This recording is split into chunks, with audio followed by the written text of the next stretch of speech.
Welcome to the quiet surroundings of the internal courtyard of Tyburn Convent, the home of the Tyburn nuns. Here I am surrounded by plants, flowers, saplings and herbs placed close to the Tyburn kitchen. Over there you will find a statue of St. Joseph, and in the far corner there is the tomb of Mother Maria del Garnier, the foundress of the Tyburn nuns. The reason you are joining me here today is because this year, 2024, is the centenary of the death of Maria del Garnier. She was a nun, and not only was she a nun, but she founded her own congregation of nuns. In the year when we celebrate the 6th centennial of her death, it seems proper and right that something is done to promote and to bring to the wider world the life of this extraordinary woman. To look at the life of any individual is always a gigantic task, be it in a book or film. We are all limited by time and space, and therefore, when we look at any life, there is one basic question we have to decide. What do I leave in and what do I leave out? She was a woman who had an ordinary beginning, but from this ordinary beginning, an extraordinary life was to emerge. She was a child like any other child. In her teenage years, she showed a few glimpses of teenage rebelliousness. She had a good sense of humour and enjoyed the odd prank now and again. But as her life progressed, from childhood through to adolescence, there was no road to Damascus type of experience, just a growing awareness of the presence of God in her life, and that God had chosen her to follow a completely different path than that of her companions. Her health was not great and became a source of great suffering to her. All her life she suffered from terrible migraine, weakness and tiredness, which deprived her of all physical strength, so much so that at times she truly struggled to do the simplest of tasks.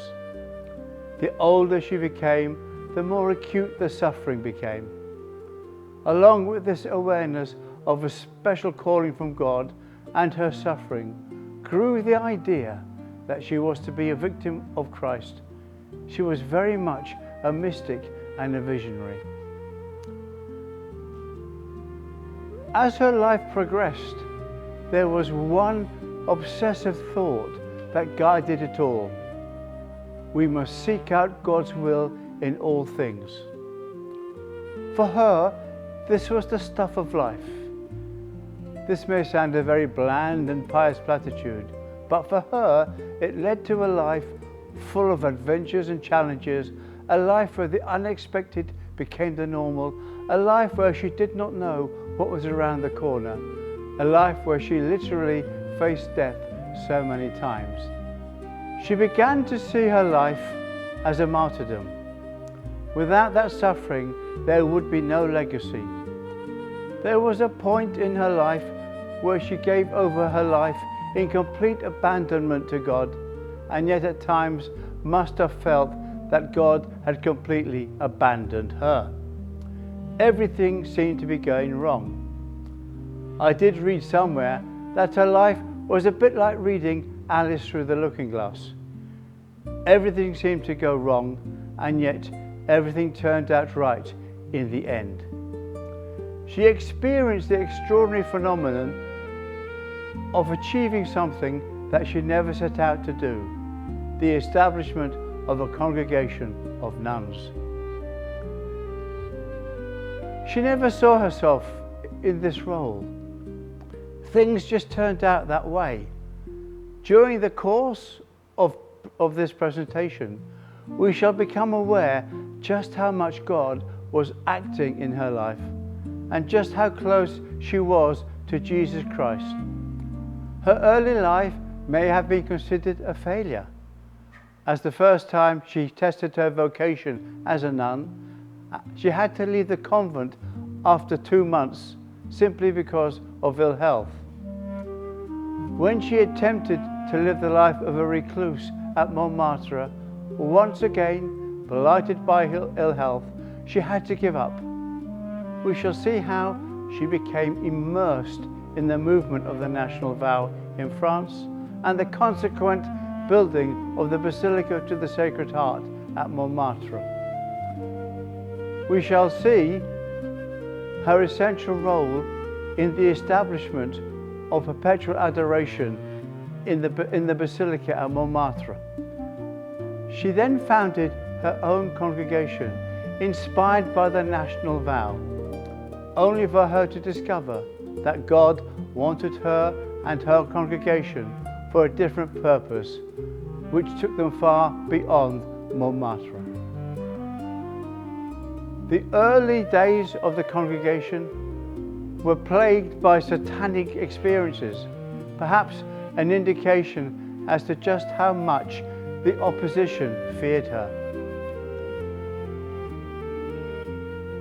Having been expelled from France, a small congregation came to England, and we have the extraordinary and providential establishment of the Tyburn convent, which defies all explanations except the one that points to God's guiding providential hand.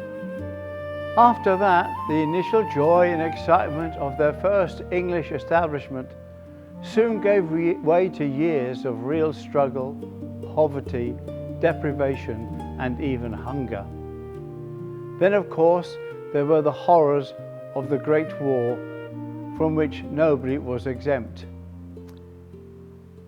In the course of her life, she was blessed with the direction of several holy men who became her spiritual directors and friends. Mother Maria del Garnier was a prolific writer, and from her books and letters we have gained a great insight into her deepest thoughts. In all the ups and downs and changes in life, for Maria del Garnier there was one constant: suffering. Her magnanimity of spirit enabled her to accept this calmly and without resentment. It did not lead her to becoming an introvert and indulging in self-pity. On the contrary, in spite of her suffering, she proved to be a very engaging person.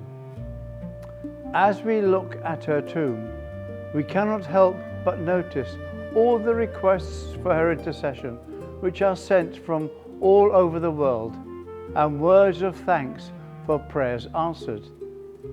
And through the works of her well-established monasteries, her work here on earth still continues.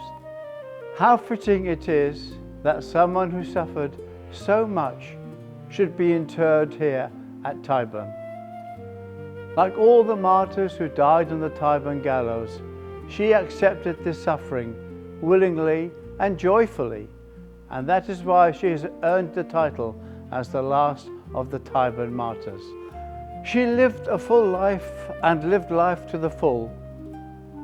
For those who feel that I have missed out bits, I can assure you that no bits have been missed out.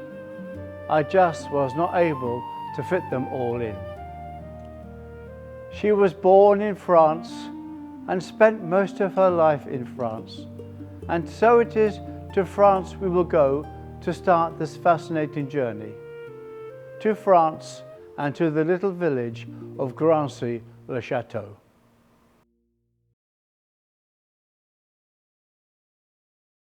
Good day, or should I say, bonjour. Welcome to France and to the small village of Gransi le Château. In the year 1838, this would have been a thriving, bustling community. But all that has gone, and all that remains today, is a village with a very quiet charm about it. If you enter the village from its northern part down the tree-lined avenue, you will pass under the gate, and on that gate is a statue of the Madonna and Child, which gives the whole area a certain religious aspect and faith, which is not totally unfounded, because it was here in the 13th century that St. Bernard of Clairvaux found his vocation. He came here to talk to his brothers who were actually besieging the castle for which Gransi is famous, and they tried to persuade him to join them. However, he went away and became a Cistercian monk and established in the area here 3 big monasteries: Clairvaux, Citeaux, and just down the road, Auberive. The only one that exists today as a monastery is the one at Citeaux. Also that lived in this area was Saint Jean de Chantal. And further to that, not far away from here, is the small town of Paray-le-Monial, where St. Margaret Mary Alacoque lived and was the origins of the devotion to the Sacred Heart. In the midst of all this melting pot of spirituality, on the 15th of August 1838, at number 7 Place des Halles, was born Marie-Adèle Garnier.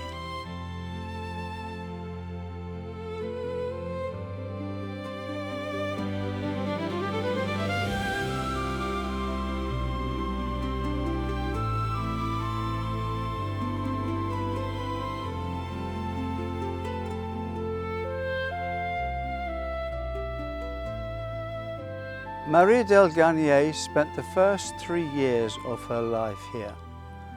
Her father, Nicolas Garnier, was an architect, and her mother, Denise Garnier, did not always enjoy the best of health. Marie-Adèle Garnier was the 5th of 6 children, the first of which died in early infancy. This is the place where she would have played with her brothers and sisters, as well as with the other children, out in the open market square. It was a very happy time for her, but she had to move, and they moved to another village nearby called Is-sur-Tille. In the year 2013, the local bishop invited the congregation to set up a monastery here close by in the diocese. The place they chose was Saint-Loup-sur-Aujon, about 30 kilometers away. Close enough for the sisters to come here and stand outside this building, which was at that time a tourist office, and pray. And for many years they prayed. And on the 3rd of December 2016, word came to the Mother General then that this tourist office was up for sale. It was an offer they could not refuse, and an appeal went out worldwide and funds came in and they bought this house. Can you imagine the joy that they must have felt in now being able to live, to develop, to feel the presence of their foundress by buying this house? When the good mothers bought this house, they wanted to turn it into a spiritual center, particularly when you consider the deep spirituality of their own mother foundress. And in that regard, the first thing they did was to build a chapel here. It is the only place in Gransi where the Blessed Sacrament is reserved. The parish church is actually some distance outside of the village, and it does afford the villagers now and again to come here and pray.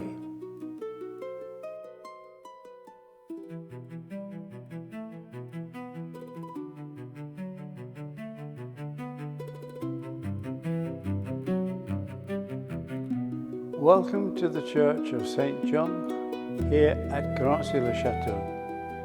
The chapel is here as part of the actual castle, and it is called a collegiate chapel because it stands out on its own.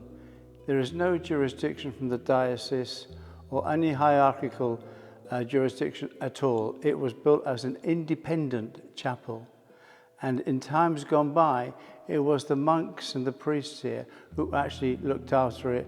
They had their own formation and everything like that. If you look behind me here, this was the area where the monks would gather and pray. And behind that is a more secluded area. In the secluded area, the monks were actually buried many, many years ago, centuries ago. And sometimes the people living nearby had the good fortune or blessing of being buried here in the actual main part of the chapel. If you look around the chapel here, there are some interesting features. One of the most interesting can't be seen, and that is the fact that the chapel does not contain any baptistry or baptismal font. Now, the importance of that is, we know from records that Marie del Garnier was baptized here on the 12th September 1838. Now, behind me you will see the coat of arms of the current Baron of Gransi, and you will see the line encrusted there, and on it, or behind it rather, is the outline of the Star of Malta, because the current Baron is a member of the Order of the Knights of Malta. Other interesting features here is, if you look up there into the ceiling, you will see a big organ. Believe it or not, that organ came from London. It was positioned here in the year 1838, just a few months before the birth and baptism of Maria del Garnier. Gransi-le-Château is built on a cliff top, which made it quite easy to defend in ancient times.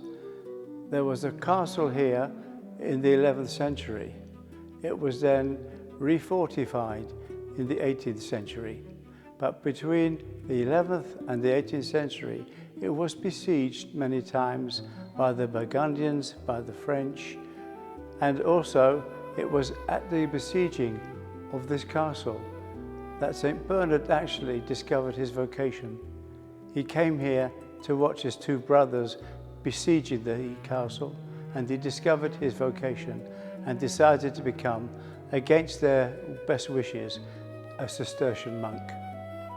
Now, it did survive the French Revolution, but we know from this plaque here that members of the Baron's family did not.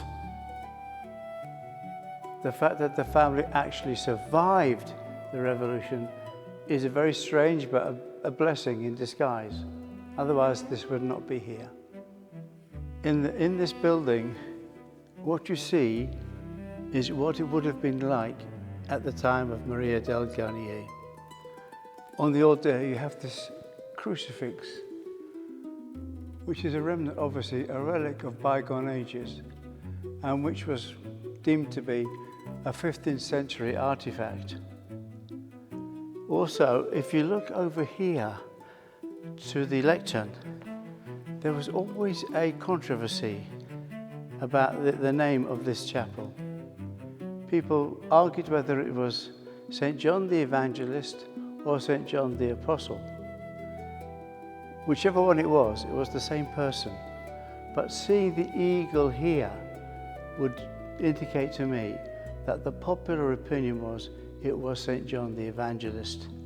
And because there's no electricity in the building here, behind here is a candlestick which you would light, and in the hours of darkness it would help illuminate the pages on the lectern.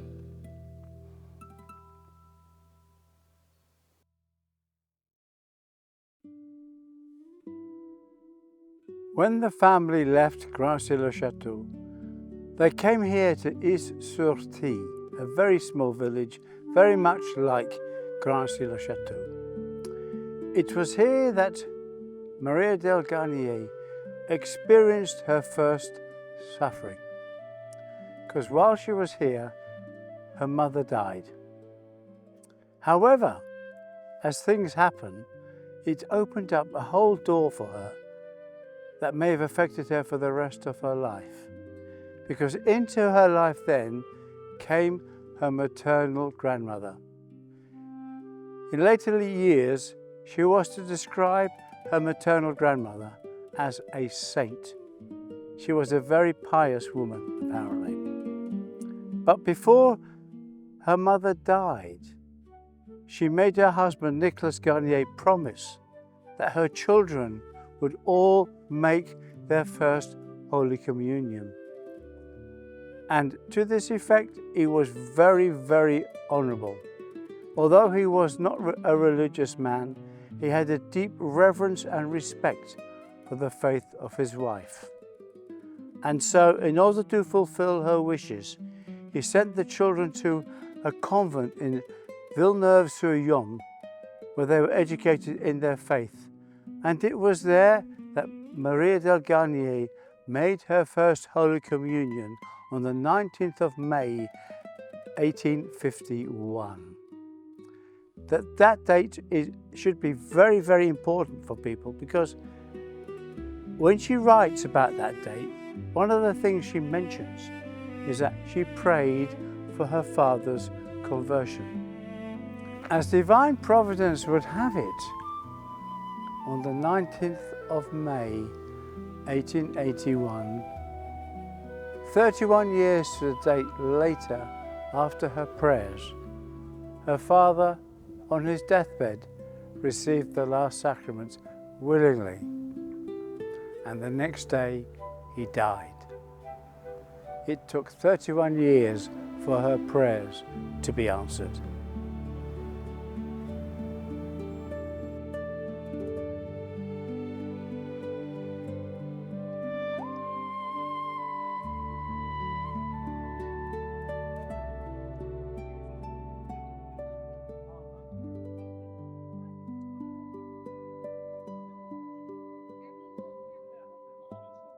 Good day and welcome to Dijon.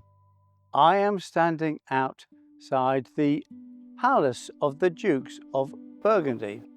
Now, the Dukes of Burgundy, particularly in medieval times, influenced greatly what happened at the French court and obviously what happened here at Dijon. Their allegiance was quite easily bought, to be quite honest, because although they owed their allegiance to the French king, if it was in their own interests, they would certainly cast that aside, and hence you have the situation where they allied themselves to the English and they handed over to the English Joan of Arc. The rest is history.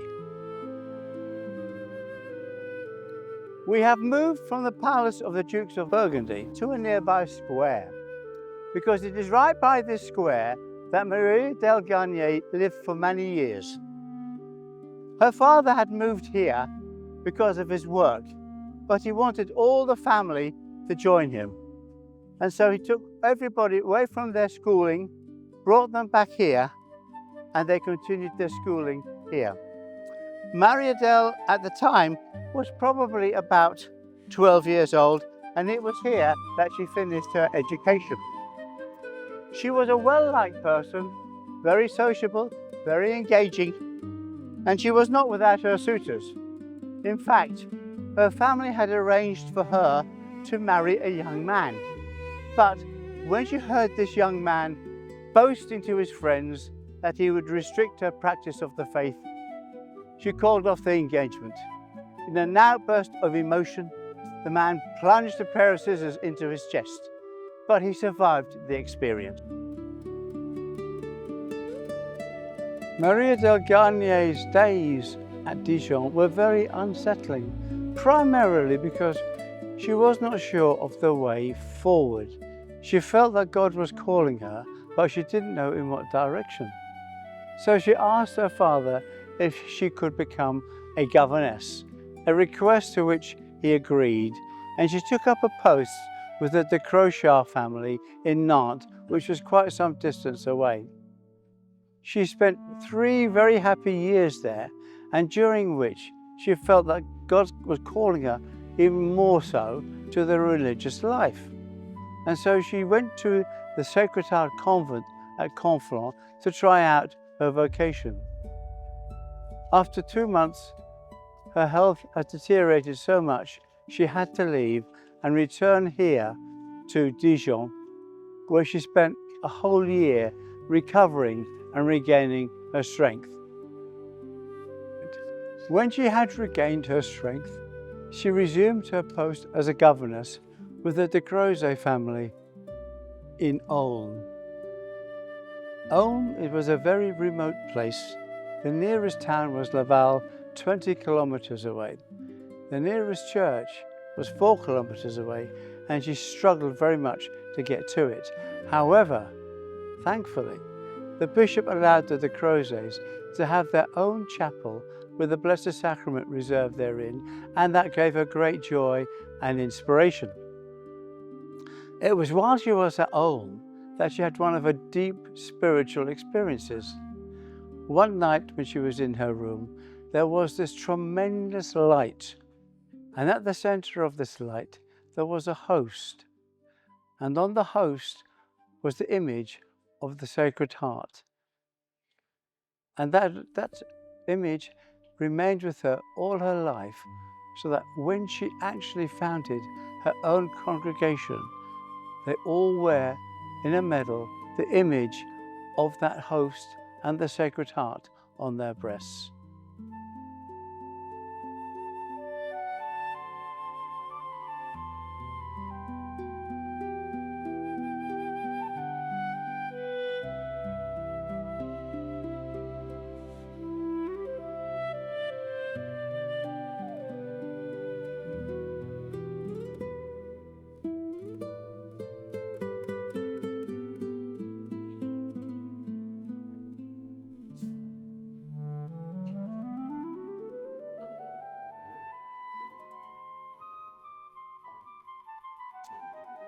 I'm standing now outside the doorway to the Church of St. Peter. Mother Maria del Garnier would have visited this church many times, and when she did so, these would have been very, very special moments for her, because when she sat or kneeled before the Blessed Sacrament, she wanted to discern what was the best way forward for her in many situations.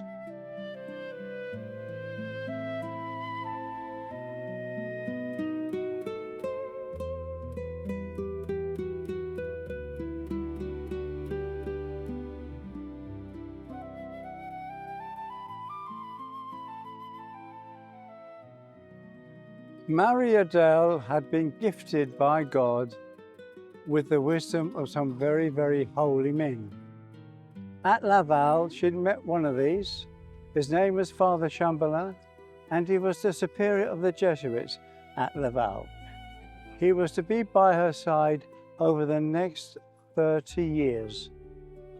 And for the next 30 years, she was to focus her mind, body, and soul on one location.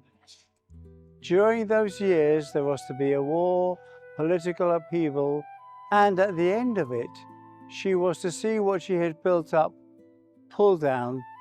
She was totally distraught, but not in despair, and she faced a very, very uncertain future.